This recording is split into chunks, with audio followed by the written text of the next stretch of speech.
আসসালামু আলাইকুম ওয়া রাহমাতুল্লাহ। রেজাল্ট তো এলো, কিন্তু সবাই কি খুশি? কেউ উল্লাসে আত্মহারা, আর কেউ কাটছে একা একা। কিন্তু ভাই বোন, জীবন কি এই একটা রেজাল্টেই শেষ? রেজাল্ট এসেছে, কেউ আনন্দে আত্মহারা, কেউ কাটছে চুপি চুপি। কারো পরিবারে হাসির উৎসব, আবার কারো ঘরে নেমে এসেছে নীরবতা। ভাই বোন, জীবন মানেই কি শুধু একটা রেজাল্ট?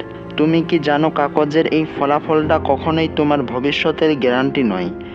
আর ফেল করাটাও কোনো অভিশাপ নয়, এটা আল্লাহর পক্ষ থেকে এক অনন্য শিক্ষা। হয়তো আল্লাহ চাইছেন তুমি আরও চেষ্টা করো, হয়তো তুমি যেটা চাওনি সেটার চাইতেও ভালো কিছু রেখেছেন তোমার জন্য।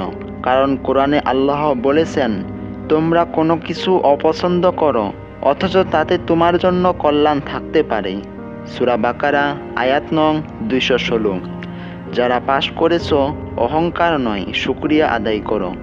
যারা ফেল করেছো, হতাশ হইও না, বরং বলো, হে আল্লাহ, তুমি যা নির্ধারণ করো তাতেই আমার কল্যাণ। তুমি আজ ফেল করেছো, কিন্তু তাওয়াক্কুল করলে হয়তো কাল তুমি এমন এক জায়গায় পৌঁছাবে যেখানে হাজারো জিপিএ 5ওয়ালা পৌঁছাতে পারে না। কারণ সফলতা কাগজে নয়, সফলতা আল্লাহর হুকুমে।